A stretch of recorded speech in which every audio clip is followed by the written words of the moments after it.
Welcome back, everybody, to the Drop Culture Podcast. Monday edition is usually our Quickcast, but this month we decided to record all of our episodes in advance to give us some time to spend with our friends and family and really enjoy the holidays.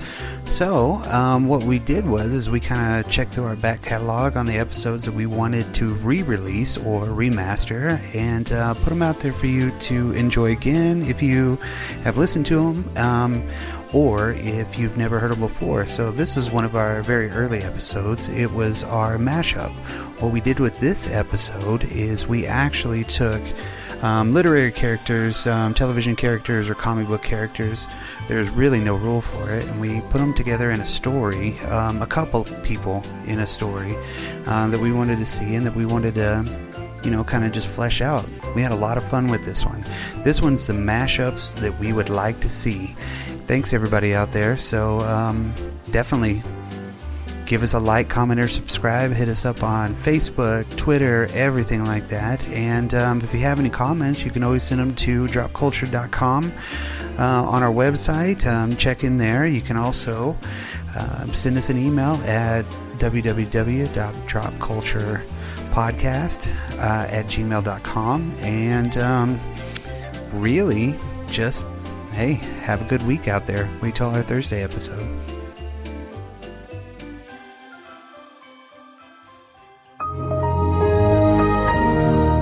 Welcome to Drop Culture. We're here tonight to talk about some mashups that we would like to see. Mash it up. We've been talking about doing these for a long time, and when we did the video game one, that kind of popped this idea in my head. Right. I was like, what comic book characters would you like to see share a limited run or share a series or anything like that don't normally share runs, share series, anything like that? There's just something that you would really, really, really enjoy seeing for the first time, second time, because every one of the characters have had to have shared a book at some time. Right. And I'm not an archivist with all of that stuff, so I don't really know. So, I mean, I in my comics, I like the dark comics. I like the macabre. I like the supernatural, God and the devil, all that stuff, like Ghost Rider. I lean that way as well. Yeah. My story will not portray that by any means, and I'm okay with that. Mine's pretty dark, and I'm just gonna get right into it, just because it's something. Wait, before you do that, to the left of me is Brock. Oh yes. Hi. Hey, Brock. I'm Tyson. I'm excited to hear about your mashup. My name is Mitchell, and I'm super stoked to hear you, Brock. Thanks, guys. All right. Good team. Let's Good team. do it, Brock. All right. Now I'm going to hit it because this has been building up for a long time, and I'm pretty excited about this. Now, the two people that I chose were Doctor Strange and Daredevil. Now, the reason why I did that really kind of comes from my love of the Daredevil with Kevin Smith, the one that he wrote. Yeah. Because they shared a little bit of book time in this one, and it was a really cool part of the whole book, the way the art was and everything like that. So that's always stuck in my head since I read that book a long time ago. And then I decided to put it in the real world sense, to add something with another real world mythos. It's in real events that happened, because most of this stuff happened in New York. In New York, there's all kinds of stories that you can build these character stories off of with real life events to kind of put you in the right spot. Yeah. New York, something's always happening. I was there last week, and a helicopter crashed into a skyscraper. Holy for shit. real. Yeah. And I'm like, okay, well, saw that on the news. York. Yeah, okay. I did see. Yeah, That's totally normal. Yeah. That's the thing here. Okay. Yeah. It's kind of, that's the first thing you saw when you turned on the news, huh? No, like people were texting me like, are you okay? And I'm like, because we had been in Times Square like for the 2 days before that. Oh. And like it was kind of rainy and the kids slept in. So we were like, yeah, we're not doing that today. Yeah. And nice. And then that happened. Helicopter. Yeah. Well, hey. And, sad for that guy. Yes. Yeah. There's so many... Just the guy. Whatever. One guy. He's the only one that perished. Yeah. So. Yeah, that's sad. Yeah, sad. Sorry.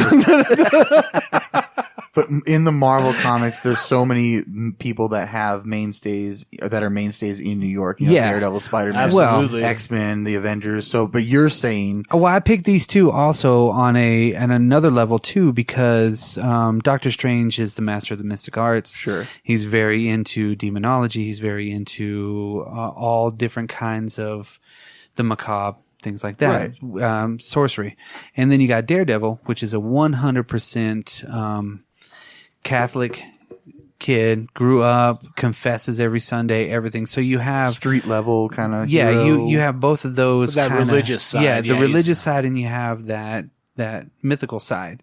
So it's the two of those worlds colliding, and it would make an interesting pairing because it would make a really interesting pairing because really they work in the same spot too all the time, and Absolutely. it's like you would never see them, but then they could use all of both of their gifts per se to fight this one deal. And the way that I kind of put it is I built it around the Son of Sam killings. Right, that's what I wanted to get to is so you're going to kind of have it set in the real world. The real world time in 76 through 77.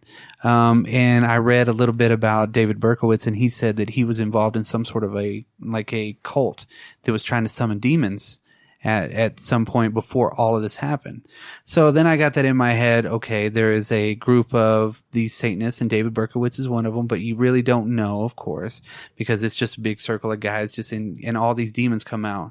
And at least 12 demons, something like that, infect one or two people, depending on the shootings that they have, to build it around there, because he also said that he wasn't the only shooter. So you kind of put those together and you're like, okay, and that at that time in New York, that was a huge, huge thing. People were cutting their hair. The women you couldn't park in a car after a certain time, and you never knew where it was going to go. And it was so cryptic and strange. And then you put that and you kind of mix the amount of people that's in there, and you can see how, let me just kind of get into. There was a heat wave going on around that time too, so it would add to the.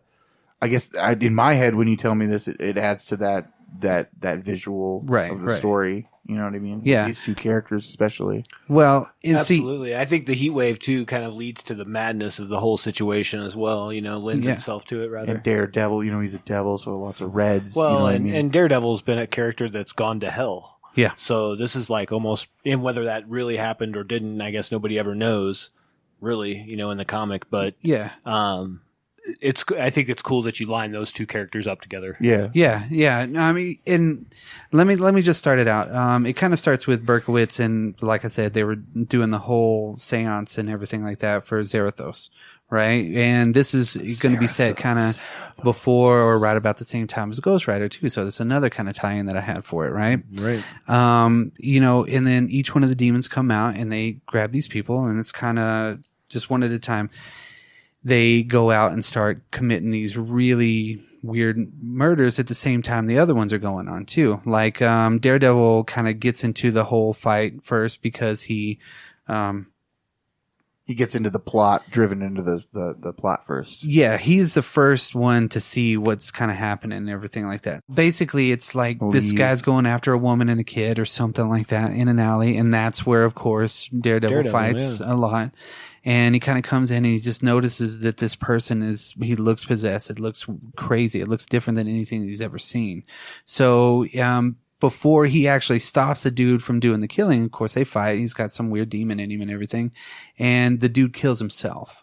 So, okay. I mean, I want to, of course, make it to where the heroes they don't have blood on their hands, because they're not killing these demons. These demons are doing it themselves so they can get out. But it is violent, is what you're saying. Yeah, it's pretty violent because of just some of the crimes that they do. And then that's again where, I see Doctor Strange coming in.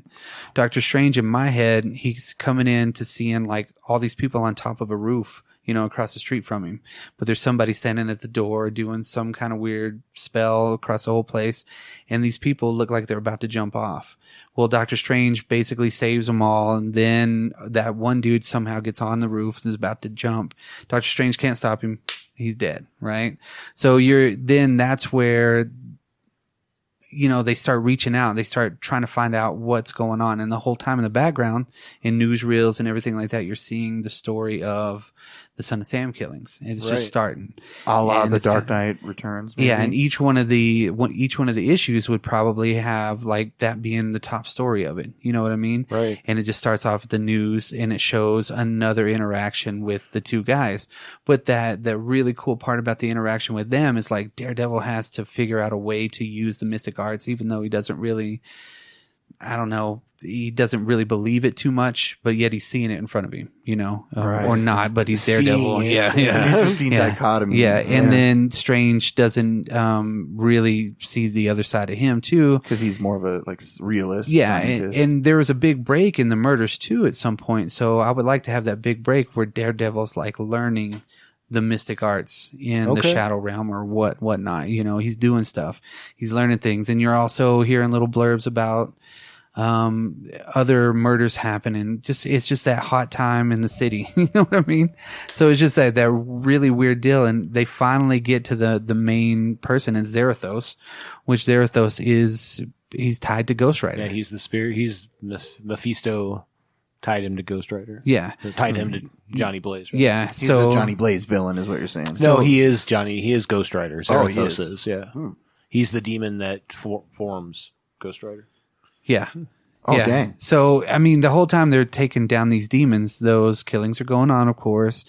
There's not one of those team up moments where they're like, oh, I'm going my own way and you're going your own way. It's like Daredevil learning from Stick again. Yeah. Daredevil learning how to see in a different way again. There's no obligatory fight. Yes. Because that'd be stupid. Yeah, there would be no reason for them to fight. And then, you don't really bring in any other heroes to it, just because it's a real world kind of a thing that they're seeing this while everything else is going on. So they kind of know what's going on, but they don't really even tie in the Son of Sam killings to it. That's why it's still there in the background going the whole time. Because that's just what the public sees. Yeah, that's what you see. And then they might, of course, each one of the panel might cut to the actual news story and then what's going on in Hell's Kitchen. Right, right. There's something happening there, and it's just getting major press for it. Back to when Daredevil first sees the possessed guy, is it because Daredevil has heightened senses and such that he can tell something's wrong? He notices the heartbeat is weird, something crazy like that. Only something that Daredevil would be able to do. The temperature off the body is a much higher temperature than or something like that. Yeah, he can pick them out in the crowd at that point, because that's a great idea. Because I never really thought that how does he actually sense them? He's going to be looking at it through echolocation, you know what I mean? Yeah, he's going to see the person, but he's going to feel the person. He knows that it's happening. That's what leads him into all the situations, Well, I just think from Daredevil's point of view, it'd be interesting to see the art drawn he looks like a creature, but the woman and child that are getting mugged just see a normal mugger. You know what I'm saying? Yeah, they would only see, Yeah. Right. So you would see the vibrations of the demon, right? Whatnot, through Daredevil's eyes, and that would actually be pretty cool. Yeah, however one of the artists wanted to interpret. Yeah, that would be super cool, because how else would Daredevil see? So he's got a leg up almost, but Doctor Strange does too. So that's how they kind of go together. They might even bump into each other during a really violent crime on a bus or something, something crazy like that, to where they're just, I don't know. There has to be a good easy tie for them to both come together and then be like, oh, okay, maybe we can use each other on this. Well, if they're kind of researching the same thing, and they're in that area, they're going to run into each other. Yeah, if it happens in Hell's Kitchen on Daredevil's turf, then he's starting to investigate this thing that he saw mugging this woman and child, and then after the church scenario or the building they're on top of, I'm sorry, I don't remember. Strange can see it. And then they eventually will meet up looking. They'll find this. The clues will lead them both to the same place. Yeah. Which will then, further. I envision this, if it goes for a year, if it's 12 issues due each month. Yeah. As the title of the book. You know what I mean? Yeah. So or January. They have the killings as being the dates that the killings happen. Right. Be the title of the book. What was the dates for it? Do you remember? 70, 76 to 77. I don't know. I know it started in it started in November or something crazy like that, after October, because they were technically, you could have it going on it first starts in October and then kind of goes till October. Yeah. Okay. Because they went into July, I think, is how long the murders went to. So it was in the middle of the summer because it was during the heat wave. Well, you could even have it not start, you don't start at the beginning of that story. It's already happening. That's why it's in the newsreels. Yeah. Right. So, absolutely. It's just like it's coming back. You can move back and forth and you can kind of see. I thinking just seeing them fight too in a different realm with the demon too, just in my head would be fucking awesome. Yeah, man. Because it would be they could be doing all kinds of crazy acrobats or whatnot where they're jumping off the side of buildings just like in the movie, you know what I mean? But I mean you could really make it to where it's just an entire different space for them to fight when nobody else sees it. Yeah, like they could be in an abandoned building, but they're in a different realm, right? So they're bleeding over into like the whatever realm, the shadow realm or whatever. Yeah. And they're fighting, all sorts of crazy monsters. It'd be a cool. And Daredevil would learn like protection spells and ways to actually hurt the demons. Yeah. Okay. Yeah. While he's in there, right. With his staff or whatever. Yeah, because that could be a mystical weapon. Billy somehow. Club. Yeah, his Billy Club, or he could find a Billy Club in something of Doctor Strange. Or you could just find something that's a staff. Anything, and the things like Strange is like, this is speaking to you. He's like, oh, okay, cool. I'll start using it. Yeah. And it actually becomes a part of him. Mixing it all together and having a lot of those moments in it would make a really interesting book. And I think at the very end of it, just to, I don't know, fuck with it. It wouldn't be a spoiler ending because this wouldn't be anything that would ever come out. But literally, like, Strange puts a spell on Daredevil and he forgets everything. So he doesn't know. No, because Daredevil always gets fucked. Yeah, that's kind of his job. And that's the thing. It's like for the rest of Daredevil's history, he wasn't really there. That's kind of like when he went to hell. Yeah. And so there's the thing with the writers of Daredevil, though, is that they always try to leave him in the worst possible situation when they end a run. Yeah. And then the next guy's has to get him out of it. And then tries to leave him in an even worse spot. Right. Yeah, and I don't know why people hate Daredevil so much. He's an A-list hero, but he's. I would say he's probably B-list. I'm a Daredevil guy, but all the New York guys like him. All the guys from up in Marvel's up there. The Ramitas and fucking. Yeah, I love Daredevil. He's my favorite character by far. Frank Miller's worked on him. I know Andy Diggle had a run on him, and I believe at the end of that run he, oh man, I don't know. I could be wrong, so I don't know. But I believe he's ousted as Daredevil at the end of that one. Right. It makes sense now that you're saying that because at the end of all these writers' runs on it, he's usually left in like a terrible situation. Well, the last one he got hit by a semi and is like just completely broken. Like every bone in his body, like all the stuff that's happened throughout his crime fighting life just caught up with him and he's like... But he's in a wheelchair. He's in a wheelchair for a portion of it. I think that's before he became a god. We have War of Realms. Is that with War of Realms? Okay, well that's even more. He got Heimdall's powers. Jeez, that's actually awesome. That's hard. No sight, all the sight. All the sight. Yeah, that's pretty rad. But I think that's a great story, and I love. There would be some really cool theme with that story. I think that I picture paintings. Just really good paintings. Like Alex Maleev. Yeah, and, he did a run on Daredevil too, and or like Jock. Yeah. Jock's a good artist. I could see that. I could see this as an animated movie too. A darker animated movie. Yeah, I could see it movie. as an animated movie. But usually I wouldn't want it to be clean. That's the thing. I wouldn't want it to be a clean animated movie. I see what you're saying because when I see like the alley, when I envision that scene, I see like black paints and red like watercolors. Yes. You know what I'm saying? Kind of. Yes. And I'm sure there are some artists that I'm forgetting here, but and even that you can, with the art make that the darkness, not just the darkness, but the heat. Yeah, that's you know what I mean. Yeah. Like you could make the city sweat. Yeah, you know what I mean. It would. So I think with an animated movie, too, a lot of times that the budgetary concerns and Marvel doesn't have the best track record with animated. No, that's the worst thing they've ever done. But when you say that only so much can be done in animation to where it is clean, you're gonna have black lines around. You know what I'm saying? Right. Yeah. Doctor Strange is going to look the way a Doctor... You know what I mean? I guess. Yeah. So that's No, I think it's a great idea. So that pretty much wraps up mine. Of course, it could really get deep into it. And if I could sit there and... I don't know, just write out each one of the issues, I think it would really turn into something that I would enjoy reading. Absolutely. That's really it. That's Same. really what I would like to see. I want to see more of that macabre. I want to see more of that just badass action that Daredevil has too, you know? And I'm not really familiar with a lot of Doctor Strange comics, so I really didn't pull that from anything. It's just I've kind of been intrigued by it because of the movie, you know? Not necessarily 100% because of the movie, because Doctor Strange has always been pretty cool. Yeah, he's a cool character. Yeah. I've read The Oath by Brian K. Vaughan, and I don't know who the artist was, but... Maybe he's a little underutilized, I think, in the Marvel Universe. He was. Yeah. I don't think he is anymore. No, yeah. I think they're on a new run. He's been part of the Illuminati, too, so... Right. I mean... Which was that was a whole great run. Yeah. No, it's just I don't know, it'd be a cool concept. So, who's next? Mitchie Die Longbottom. Oh, all right. Well, mine's going to be pretty short and sweet, to be honest, and everything. But the concept is actually kind of stolen.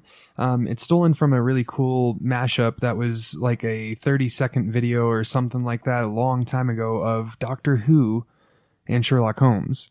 And it was the British BBC Sherlock Holmes and Doctor Who. I think it was Matt Smith. Oh. Which doctor was he? I think the 10th. Oh. Or wait. Yeah. He was the 10th. I might be wrong on that. Don't skew me. But the gist or the premise behind it would be the fact that Doctor Who always has companions, and usually a lot of the time they'll be more female, sometimes they're male, but he doesn't usually have an older gentleman or a very, like, just unbelievably smart person, because usually it's somebody discovering the universe and, you know, and all that kind of stuff. They're like a proxy for the audience, exactly, right? Okay. You know, they're just like that filler to be the audience in this world that you don't know. But with Sherlock Holmes, he's so logical, and then Doctor Who is so illogical. And so I think it would be a really cool mix-up, because he would be thrown off his guard because he truly thinks he knows everything. So he knows your reactions, he knows everything. And I think Doctor Who, because of the life that he's lived, not being truly human, would totally throw that off for him. Yeah. You know, it would just make him have to reevaluate everything. But because he's so kind of cynical in the BBC version, at least, and also he's super logical to the point of genius levels. Yeah. You know, like he can notice the smallest details and really come above it. Yeah. And one thing with Doctor Who is you travel so many different worlds. It's a really cool concept of just traveling anywhere. You have an infinite amount of episodes because you can go anywhere and any time. Like, that's not something that you see very often. Yeah. And so this is interesting, because it could pose for Sherlock Holmes, he might not be able to see logic in a different civilization as we see logic. Yeah, you know and the senses that he's trusted so well because he's so smart have been flipped upside down, so he's really having a tough time. But I think at the end of the story, whatever, you know, however long the story is, whatever medium it's in, that he has to have adapted his logic to what he's seen, overcome whatever problem. Actually, it's funny that you say that, because we're very like-minded in certain ways, especially. This was the idea that I had, which was he becomes the companion pretty much. So the first thing that throws him off is, of course, the TARDIS. This is in the little clip where he opens the door, and if you know Doctor Who, the TARDIS is a time-traveling ship, you could say, that could adapt to its surroundings. So whatever the surroundings were, it would change its shape and make it look appropriate for the time, you know, whatever. So it wasn't always a police box? No, it's actually a broken TARDIS. So it's stuck looking like a police box. Oh, and it's been broken for a long time. That's my Doctor Who ignorance. I apologize. Yeah, that's okay. You're gonna have to help me on that too. That's okay too. So the premise behind it was, like, Doctor Who takes him on, and, like, you know, he sees inside and goes, "This can't be. You know, am I dreaming?" All this kind of stuff. And then what it leads up to is going on adventures with him and really making Sherlock Holmes possibly a little more open-minded, but still kind of putting on that facade that I know everything, because that's his character, you know? Yeah. The only thing that I would think of is maybe at the very end of it, maybe he figures out how to fix the TARDIS. Maybe that. I like that. That's what I was going to say. He's the only person that could fix it. Or the universal signs for, you know, all the different worlds where he can tie everything together. Somehow he's so smart that he can sense. He sees it all. Yeah, well, not necessarily, but like he learns how the common threads in every civilization. Okay. So he knows how to. I mean, he notices things that even Doctor Who wouldn't know or something. Oh yeah, he's like on Cyplast floor 4. We figured out that the quasars were Schmagmars. Yeah, it's like he learns the universal truth in the universe or something. Yeah, I see that. He's like, so this must be on I get what you're saying. That's I mean, with Doctor Who, he has the ability to take Sherlock Holmes to literally the end of time. Because Doctor Who is a Time Lord, he has control over wherever and whenever. So he could have, like, Sherlock Holmes actually watch the destruction of our entire universe. Wow. And actually watch when it happens and how the world was beforehand. And think of Sherlock's brain and how much he can use knowing the history, what really happened, not what's just in the books, what's in the future, and knowing how everything turns out and how he would be able to, like, change everything. Yeah. You know? That's cool. He'd be the greatest detective. But after a certain amount of knowledge, what if Sherlock wanted to play too much of a god role? Because he started saying, I know how to manipulate this. I know how to change this. I know how to, change anything. He becomes a villain? But so he almost becomes the villain, and then Doctor Who has to almost stop him. Oh, wow. And then Doctor Who does have the ability, not like just in his hands or anything, but does have the ability to wipe memories. So there's always been, I'm sorry, go ahead. Well, you said he's not human. What is Doctor Who? He's a Time Lord. But is that just his race? So it's a race of Time Lords that kind of watch over the time realm. Like, in other words, the timeline. Because Booster Gold's a Time Lord, too. I mean, like, so is he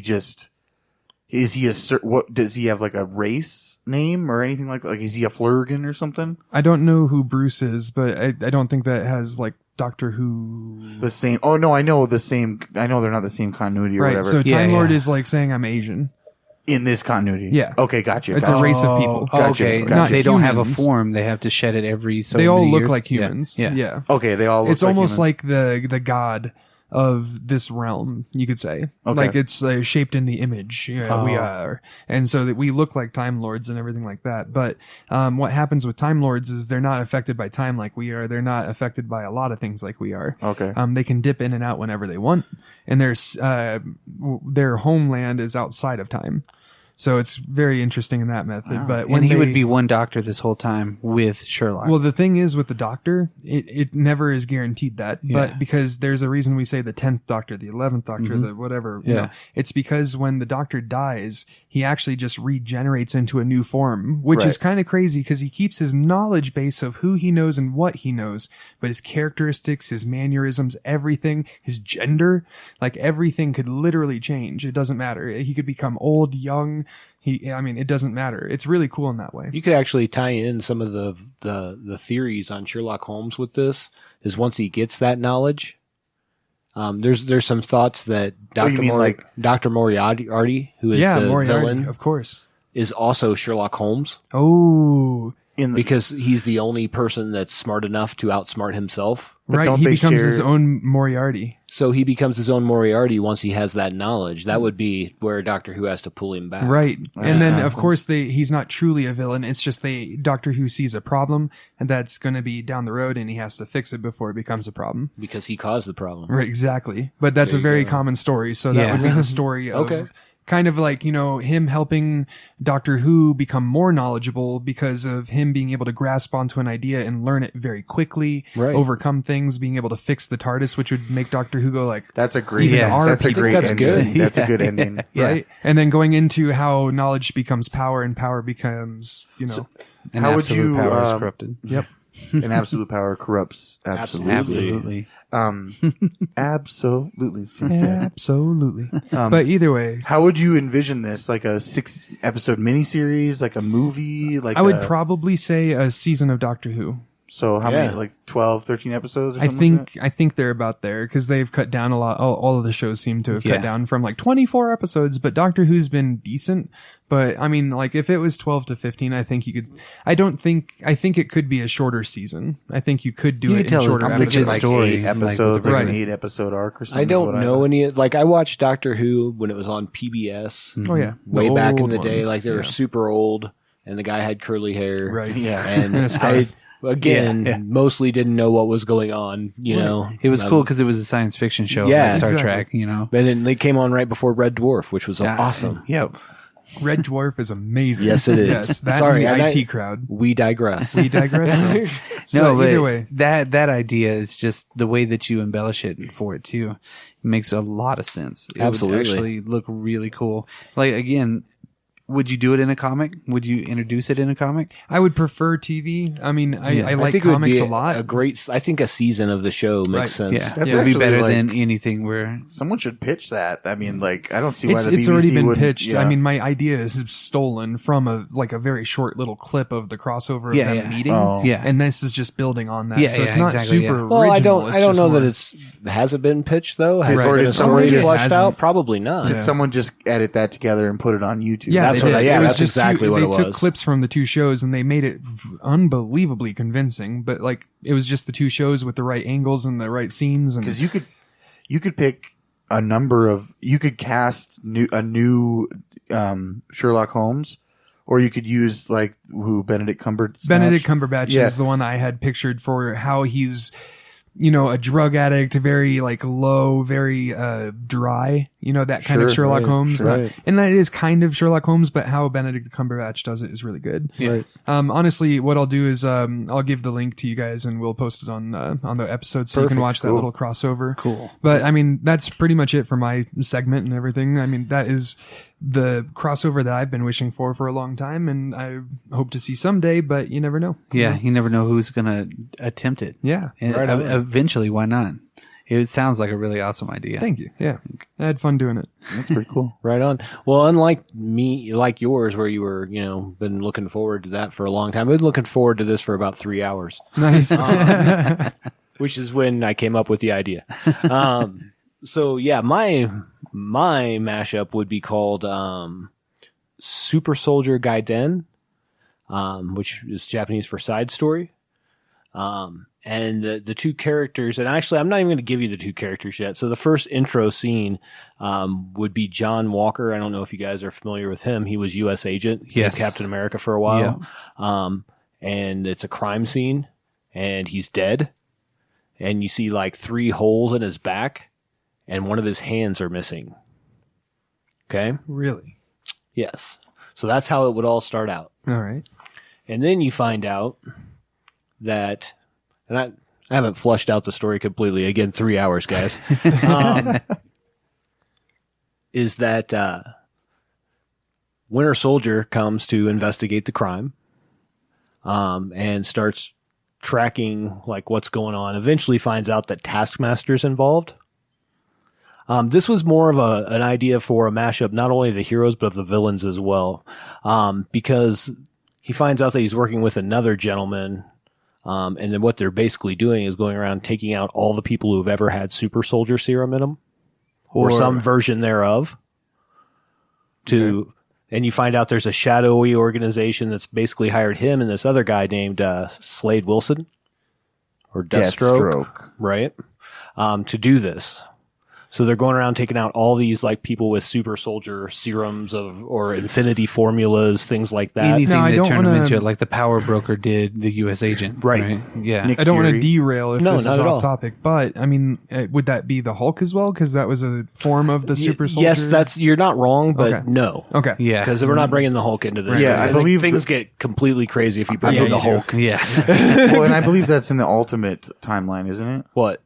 Him having super soldier serum? No, it's like the same basis of how he But that's regardless, it's been retconned back. Yeah. It has? Yeah. But because in the original comic, it's only just the explosion. The gamma radiation, absolutely. Right. Yeah. But moving on. The retcon back has been that he was working on super soldier when he was working with the gamma, blah, blah, blah, blah, blah. I know that's in the Ultimates in the movies, but I'm not sure if that's in this. No. I've never. Anyway, I digress. Yeah. So at any rate, at the same time that Winter Soldier's tracking this down, this is kind of how you find out that Deathstroke's involved. Nightwing is tracking down Deathstroke for similar things that are going on. Right. Metamorpho being one of the people. He was actually almost a super soldier style person. You're going to kill Metamorpho? I am. And I like Metamorpho, but I think it lends to the story. So basically you find out this commander of this shadowy group is, has hired them because they're trying to make this ultimate soldier, like almost factory. They want to have like 1,000 super soldiers, but they want to do it right. They want to make it correct. And nobody's ever redone like Captain America's. No one's ever been able to repeat that. Right. So how they got Taskmaster involved. Taskmaster, if you guys aren't familiar, is like a badass villain. He's almost taken out all the Avengers by himself. Yeah, but he's trained most of the, he trained a lot of people too, He trained a lot of the bad guys. That was kind of how he was first introduced. I think it was like in Avengers 195, 196, something like that. He also trained the U.S. agent too. Nice. Yeah, it's Ant-Man and Hawkeye story. There you go. Yeah. A hot guy? Yes. Yeah. But at any rate, he has photographic reflexes. So when he sees somebody can perform a move, he can automatically do that move. Also from that, he gets almost a precognition of what they're going to do while he's fighting them. Right. Hence the reason he was able, and he's also taken out Asgardians, like killed Asgardians, because he's a badass. He can throw a shield and cut like Spider-Man's webbing. Oh, wow. Like he's badass. Right. And so anyways, the problem with that, he basically had used a super serum of his own. He was a shield agent, and he used this super serum because he wanted to be the best. Well, it gave him that reflexes, that photographic reflexes. But what problem with that is that he automatically remembers those things. He loses his memory of his actual life as he goes through. Right. So his wife, who is actually he calls her the Org a lot. I can't remember her name offhand, but she always has to come back and like give him his memories back. She's found like this really, it's really rigid long way of getting his memories back to him. So she at least like remembers that he's married, and things like that. So Slade Wilson's there because there was a lot of money involved. One, but the biggest kicker was they offered him Nightwing. And that's like something that he's been wanting for a long time. Yeah. So at any rate, Winter Soldier, Nightwing, you track him down.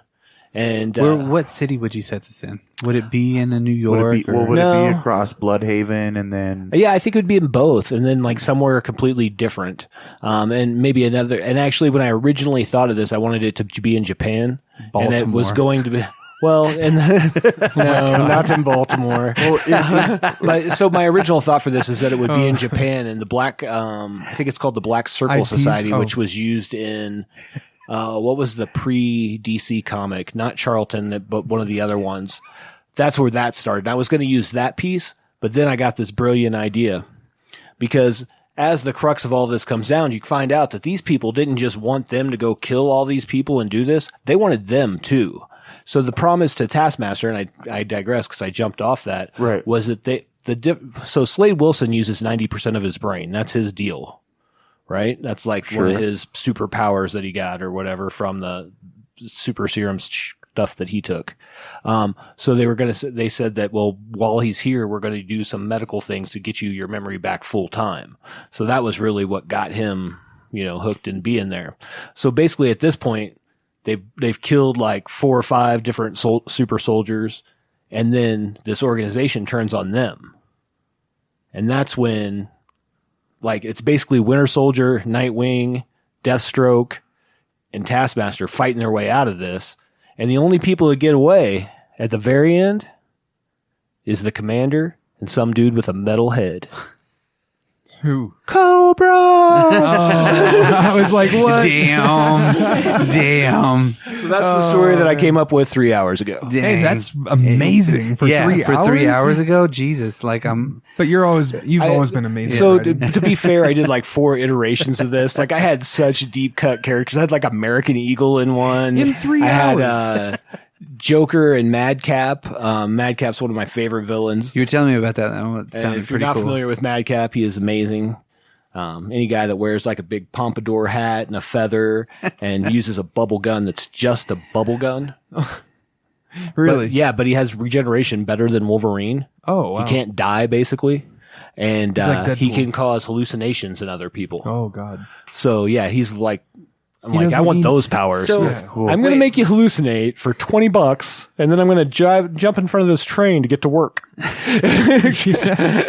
So I'm thinking back at this, you bringing in Cobra to it. Yeah. Is Cobra wanting to create these super soldiers? That's the whole idea. It's like the more Crimson Guard. Absolutely. Instead of the Crimson Guard, the more Crimson Guard. The more Crimsoner Guard. More Crimsoner Guard. So are they, at the end, are they fighting these super soldiers, like naked super soldiers in this warehouse or something? I don't think so. Naked. That's what I envision them coming out naked. Like tubes and shit. Yeah, I mean, you could have it where they take it that far, but I think for them to complete what they're wanting to complete, they needed those two as well, because those are the best super soldiers that are available, minus like Captain America. You're not going to get him. No. Well, that would be the Captain sequel. America. That's why it's called Guy. So this, what I was originally going to call this was Kick Gaiden. So sidekick story. Okay. And there has been a story way, way, way back in the day. Bucky and Robin did not interact as far as I know in that story, but they were traded places basically. Bucky was with Batman and Robin was with Captain America. Wow. All the rumors were said allegedly. Wait, do you know when that was? I have no idea. I didn't find that out until like 2 hours after I came up with the story, and I was like, "Oh, there was something one time." No, I have this, but it was different. Yeah, it's totally. Yeah, I have a graphic novel that has that story in it. It's set in the 40s, of course, and Captain America's on leave. And somehow it's weird, like, because they always shipped him everywhere back in the day. On his desk, there's just the thing that says "Gone Fishing." Yeah, but I would totally Captain have America Gone Fishing. I would totally have the obligatory Nightwing Winter Soldier fight because it would be awesome. Yeah. Would you see this as a comic book? Oh, absolutely. Yeah, and maybe you could do an animated movie. That's fine. Yeah. Like the tones of yours, I want to see painted. That's 100% in my mind. That's like something I would like collect and want. Yeah. Like this is something like this is fan favor. Yeah. This is like, It could be an animated movie. It could be but it could be done well. Yeah. At the same time. Yeah. And even if you did it a comic first, it could be a comic, like a 4 to 6 issue series, for sure. And then really just animate it, and then take the best parts out and put it in the animated one for an hour and a half. Well, the thing I wanted to drive home was the beginning scene to be so real and graphic and capturing that by the time that you bring Cobra into this, like that's kind of real and part of it. You know what I mean? It's not like it's not like the 80s cartoon. Yeah. No. It's such a that's such a like. Whenever you said silver, it was like, holy shit, goddamn, that is fucking. But you don't know that until the end. Yeah, right. You never find that shit out. That is a great fucking idea. You spoiled it. Oh fuck! In the comic, I can see a panel where all 4 of them are going into like an airplane hangar or something to fight all these super soldiers, and then the doors shut, and then like you can see shit happening in the windows above. But then when they open, it's just like Cobra Commander standing there. You know what I mean? And and he's got like a drop of blood like on him or some shit. You know what I mean? Yeah. And then it gets further away and zooms out, if you will. I actually came up with Batman and Captain America. A whole scene of Deathstroke fighting Storm Shadow, which I thought would be badass. That would be pretty badass. That'd be cool too. Yeah. But he's dead now. Well, I mean, you could put Storm Shadow in there. Yeah. I don't think that continuity is going to kick over so many times. Who cares? Well, no, I'm just saying in your story, Deathstroke would be dead. But not if it happened before. I get it. Yeah, I don't think at any point that Deathstroke dies. I think him and Taskmaster. And they don't die? The 4 of them fight their way out. Oh. I mean, they could. Who knows? I mean, it's a story I made up 3 hours ago. I would say they all die at the end. That would be Nightwing and Winter Soldier too. Yeah. Well, even he's just a human. Nightwing. Yeah. No, they weren't there for. Yeah, that's not why he was there. He was there to stop Deathstroke, who's killing these people, and they kind of lured him there because they promised him to Deathstroke. I get it. It's all like a conspiracy. Yeah. I get it. Yeah. But in the end, don't all 4 of them team up? Yeah, absolutely. To fight, like in my head, I'm thinking they're all fighting Cobra Commander, and they could fight like earlier iterations of their final form of what they're doing. Obviously they've probably been working on this for a minute. Ooh, right. But I can see, like you were saying, like the warehouse open and... Do you know what I'm saying? Like, yeah. In this secret underground warehouse, they got naked clones that they're trying to get there, but this is like the Mark 1, so they're basically just fodder. Yeah, exactly. And then Cobra Commander comes walking through the after all the heroes leave, even if they leave, or even if they live, they could be gone, and then you just see the last couple panels of him walking through the whole place. For sure. Like that was Mark 1. It doesn't matter. Right. You know, he already knew that. He's like, now I have their DNA, so now I can make like Mark 2. So he would even have their DNA. Like that would be the crux of it, is that he ended up with their DNA regardless. Right. So it doesn't. And bonus got Winter Soldiers. Yeah. Because he's also a super soldier. Yeah. And he has a weird formula of it. Right. In him. Yeah. So, and then now they could make whatever they consider their final form. And like he's got like a little iPad and he pulls it up. It's got Captain America's on it. Yeah. So that's who he's going and for Nick next. Fury. Oh, yeah. Yeah, he has the Infinity Formula. Yeah. So you could just, that's where That's you go the with next level, is they're going after those guys. And you can't call that one guy dead. And Batman. Boom. Yeah. And then who else would he? It'd be like Batman, Captain America, Nick Fury, and like. There's quite a few other people. There's I think his name's the Patriot or something like that. Yeah. He's the African American, The younger one? Yeah, Like well, the Young Avengers one? when they did basically that story is kind of cool. The Children's Crusade, Young Avengers. Well, right? before that, Okay. like the story of how he got his powers. His grandfather basically got the super soldier during the Tuskegee experiments. Yeah, I remember them. And he basically pulled together like the Captain America, or pulled on a Captain America outfit to fight some people off, and became like an urban legend. Right. Yeah, I remember that one. I think I actually. So you could have him. I mean, there's a lot of folks out there. Well, I was trying to think of another side. another DC's DC. hard. That's where I really had a hard time coming up with people. Well, someone akin to Nick Fury. Like like if Batman, Captain America, Nick Fury, Amanda Waller, maybe, who fought with Deathstroke back in the day. There you she was go. part of his unit. I don't know if you guys remember this storyline in Captain America, but there was a villain called Protocide. So he was like the very first super soldier that went through Dr. Erskine's formula. Okay. But he was a muscle bound asshole and shit like that. He was the first one, and it drove him crazy. Yeah. And they put him on ice for a long time. And then he got out, wasted character in my eyes, because he could have gone a little bit more. This could be another character for that too. Because he's so evil, and they can make him Red badass. Skull. Yeah. He has the super, because he's a clone of fucking Steve Rogers. Right.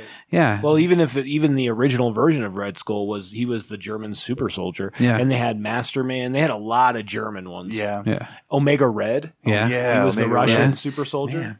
Yeah. I always wanted them to put Omega Red in a movie because I thought that character was so cool. Absolutely. In the X-Men animated series. Yeah. And I had a toy of it, so. Well, I loved him in the comics in the 90s. Yeah. Like, It's very 90s, like, I could see it in my head right now. Jim Lee, 90s. I don't know if he's ever drawn Omega Red, but. I don't know offhand. But you know what I mean. Yeah. Rob Liefeld probably has, so. Shout out to Rob Liefeld. Who recently quit Twitter. Did he? Yeah, because of assholes. He's off the Twitter sphere.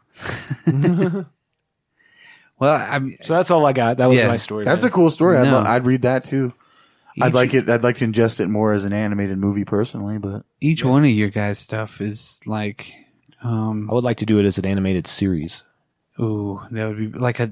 Nobody does that anymore. Yeah. Like, it's just a good animated series. Like Avengers Assemble was a pretty good animated series. Obviously, the Justice League.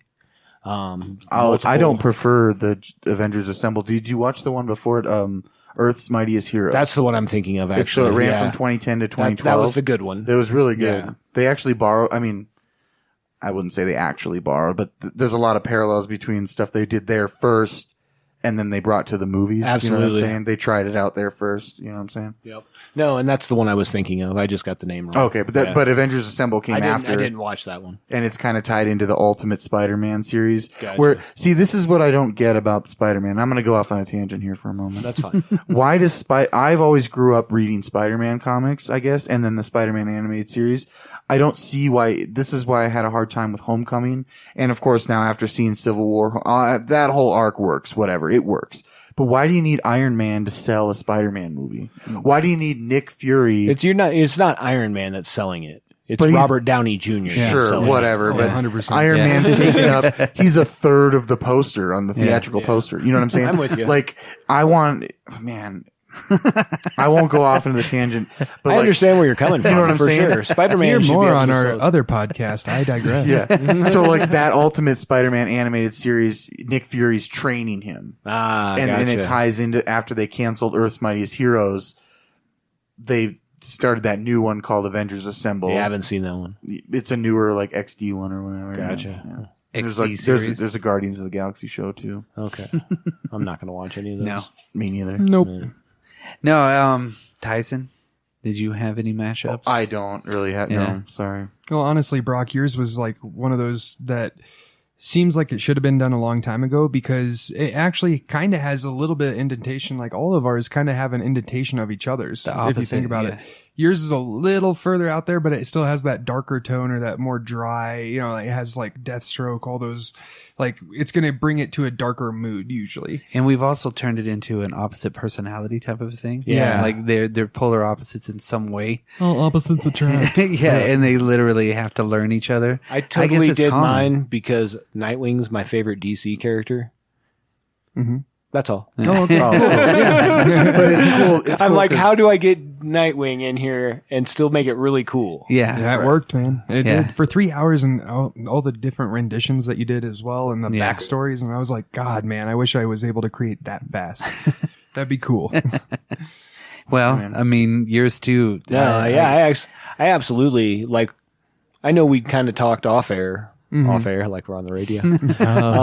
Sure. But like until you really explained it, and then I was like, that's idea. Like there's a lot of ideas that could spew out of that. That's why amazing. like the whole season might work. I think I agree completely. That's exactly how I would do it. Yeah, and I'm glad you agreed because you even said it when we were talking about it. I was like, yes, exactly.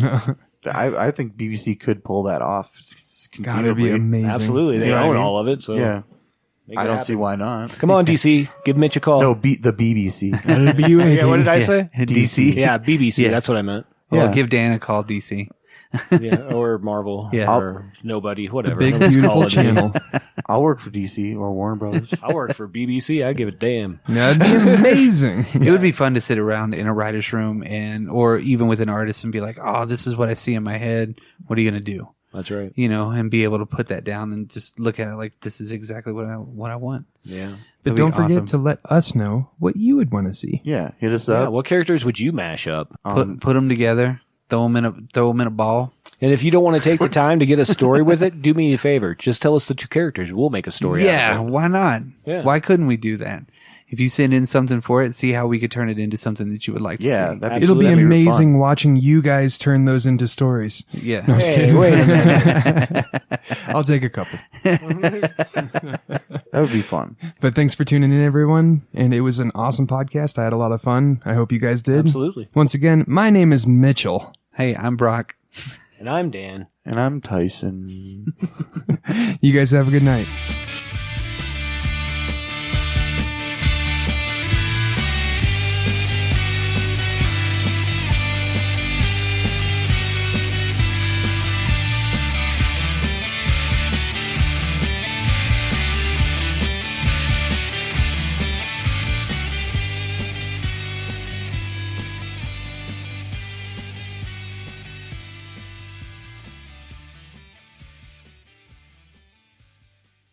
Sweet dreams, bitches. You got to hit that sound effect afterwards too. No, No, not that one. The dun dun dun. Yeah, right. That's legitness. The windows. That would be amazing.